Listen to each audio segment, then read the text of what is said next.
On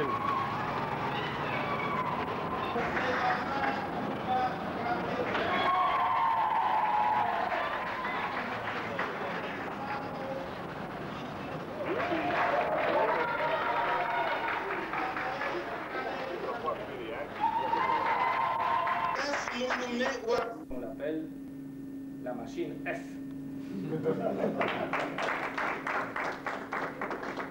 Ou bien le Simba du Katanga. Cher Président, vous avez donné un nouvel élan au Parlement de ce pays. Vous avez prouvé que cette institution majeure issue de la conférence souveraine est une institution incontournable dans la solution des problèmes essentiels pour ces peuples. Et d'abord, qui passe à Maliba. Le même que vous avez connu dans le temps. Le même aujourd'hui. Et le même demain. Je n'ai jamais changé. La même défense que j'ai prise pour mon peuple hier, aujourd'hui aux côtés de Mzé, nous poursuivons la même défense. Il ne faut pas mal comprendre les choses expressément, les expliquer mal à notre peuple, afin que vous puissiez tirer vos intérêts dedans. Non, monsieur. Ce que vous venez de dire ici est extrêmement différent de l'homme qui vous parle en ce moment. Monsieur, très bien. Je vais vous dire toute la vérité sur cette affaire. Il y aura dans notre pays des voleurs, des violeurs impénitents, du genre de ceux qui courent encore la rue en liberté, sans sanction présentement. Plus jamais il n'y aura dans notre pays des assassins cyniques, du genre Mobutu, Ngunza et autres Ngwanda Terminator, capables d'envoyer à la mort.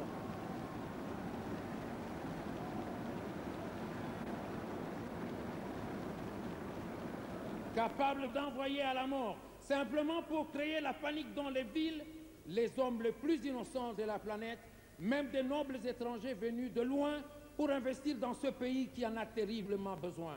Plus jamais, Monseigneur, plus jamais. Je vous remercie.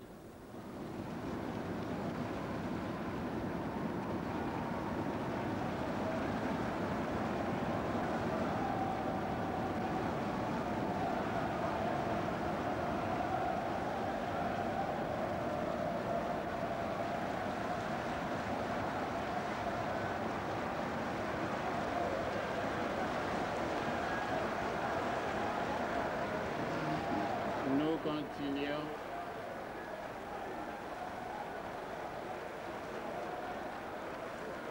Nous passons la parole à l'Union sacrée libérale. À la parole.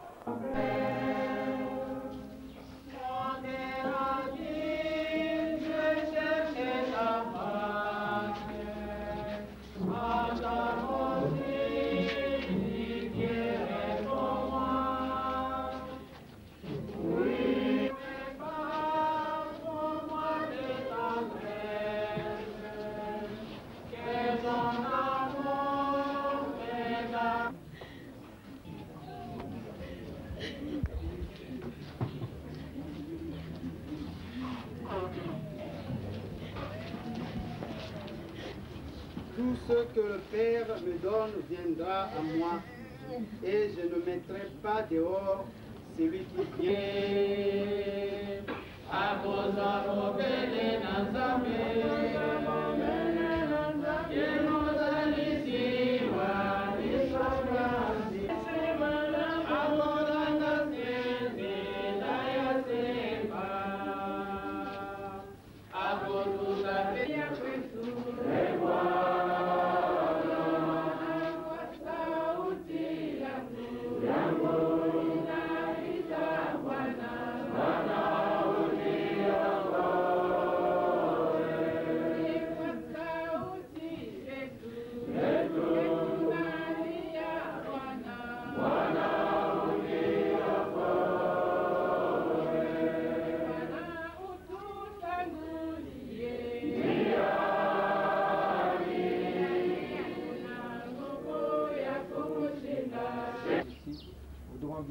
un peu à l'hôpital. Ils vont vous dire, ils les ont vus, ils étaient habillés, les uns en civil, mais les autres en uniforme. Bon, la garde les a vus venir. Elles étaient dans les livas habituellement utilisés par la DSP. Et puis, l'officier de police, l'officier de gendarmerie qui a fait le constat, a trouvé je ne sais pas, les emballages de requins. Monsieur Kibassa, excusez-moi, mais on n'avait pas enregistré, la caméra n'était pas encore là. Que s'est-il passé exactement? C'est une véritable attaque contre votre maison? Absolument, c'est passé à partir de 3h30. Les voisins qui ont chronométré ont dit que l'attaque a duré une quarantaine de minutes. Mais moi, j'enregistre tout ça comme une affaire qui a duré un siècle tout entier, n'est-ce pas? Vous étiez là aussi? Tous, nous étions là. Ma femme, mes enfants et les filles étaient dans la grande villa avec nous. Les garçons étaient à l'annexe derrière. Cette grande villa, je ne sais pas si vous l'avez visitée, il n'y a plus de villa que le nom. Elle a été à plusieurs fois bombardée par la roquette. L'officier qui a verbalisé a trouvé les emballages de roquettes.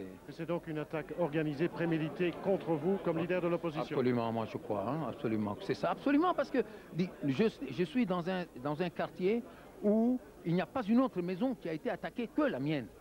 Hein, c'est vraiment la répression politique? Moi je crois absolument. Je crois qu'il ne faut pas chercher d'autres noms. Hein. Il faut avoir le courage, même quand on est en danger comme je le suis, de dire que c'est la répression politique. Maintenant, qu'est-ce qui va se passer? Il va se passer que ma famille et moi-même, nous attendons ce qui va nous arriver. Merci.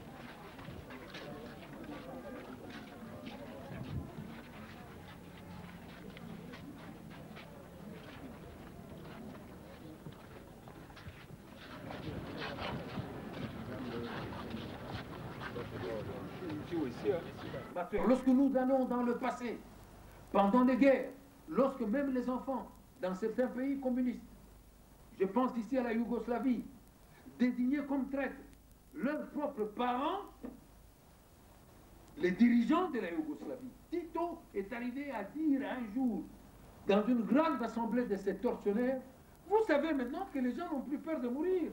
Changez de méthode, tuer, tuer. Mais les gens n'ont plus peur de mourir maintenant. Donc même cette solution-là, il y aura à un moment donné, lorsque nous y serons passés tous, que les gens n'auront plus peur de mourir. Et par la tuerie du plus grand nombre viendra la solution pour sauver l'autre nombre qui reste. Toutes les équations sont inconnues pour la dictature maintenant. Nous nous aidons nous-mêmes. L'image qui est en train de propulser dans tous azimuts, maintenant dans tous les horizons, l'Europe, l'image du Zaïre que propulse l'Europe, n'est pas une bonne image pour nous. Vous ne devez pas être fiers de cette image, au propre comme au figuré. Nous ne devons pas être fiers parce que c'est une très mauvaise image. Elle est soit celle qui montre les châteaux du dictateur, l'opulence dans laquelle vivent son entourage, les gens de son entourage, et souvent même, il y a des anecdotes qui passent à la télévision de quelqu'un de l'entourage du dictateur qui entre dans un magasin européen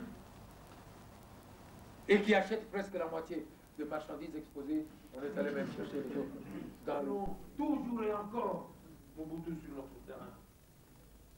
Le jour qu'ils ont fait la dernière inspection chez moi, avant de bombarder la maison, ils sortent. Je leur dis, qu'est-ce que vous avez trouvé?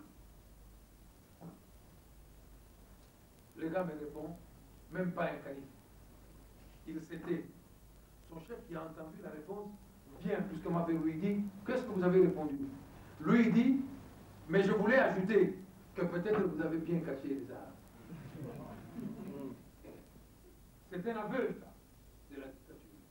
La dictature avoue par là que les mains vides, nous l'avions combattu. Mais c'est une gloriole pour nous. Djemadari, surtout vous, avec votre nom, quand vous posez cette question-là, L'arrière-pensée est que ça finisse vite cette affaire, ça finisse vite. Et qu'on y arrive rapidement, etc. D'ailleurs, même si j'ai pensé à ça, vous croyez qu'en ce moment, je peux vous dire que oui, je pense.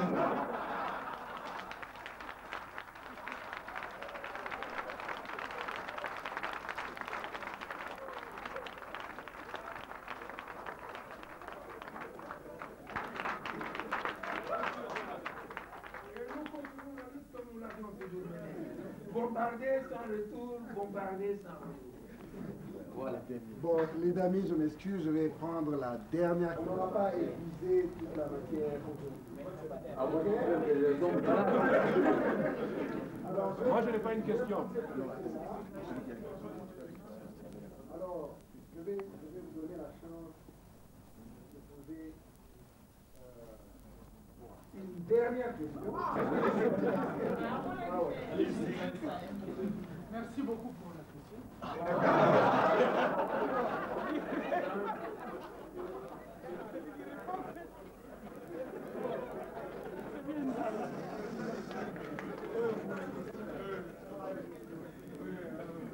Oui, ma question est celle-ci. France, Cuba, étudiant.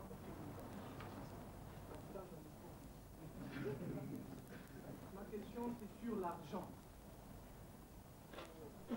Depuis 1990, les membres de votre parti ont commencé à vivre sans argent parce que ne travaillons pas. Et lorsque le dictateur arrive avec de l'argent, avec tout un carton, ils tremblent, ils prennent l'argent.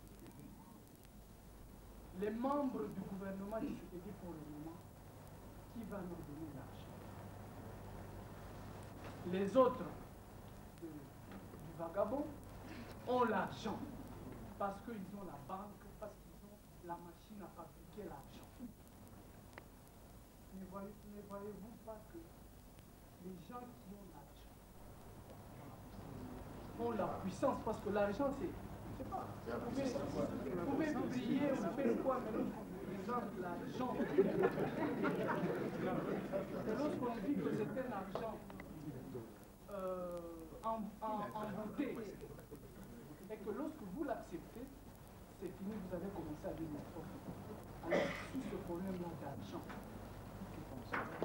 qu'est-ce que vous prévoyez? Parce que on ne sait pas. L'argent, maintenant, ce sont les 10 millions qui vont se voir. Et lorsque ça descend au Katanga, on donne au gouverneur, il ferme les yeux, c'est fini, il va continuer à chanter la même chose. Elle va préciser une idée que je ne souhaite pas préciser. Par orgueil personnel, peut-être, par fierté, pour que je ne puisse pas passer pour autre chose que je ne suis en réalité, ou simplement parce qu'il ne fallait pas que je donne ces précisions. L'argent, d'abord, vous-même, dans la formation à venir des années qui vous attendent à l'université, dans la formation à venir de l'homme, tout court, que vous devez être. Faites tout pour ne plus croire à cette affaire-là. Je dis que c'est l'argent qui crée l'opulence et la satisfaction personnelle. Vous, personnellement, ne croyez pas à ça. Relativisez cette affaire d'argent. Parce que je connais ma propre vie pour avoir frôlé l'argent de très près, et cela en dents des scies, le creux de la vague, le creux de la vague, la creux de la vague, le creux de la vague, pour ne m'y être jamais attaché.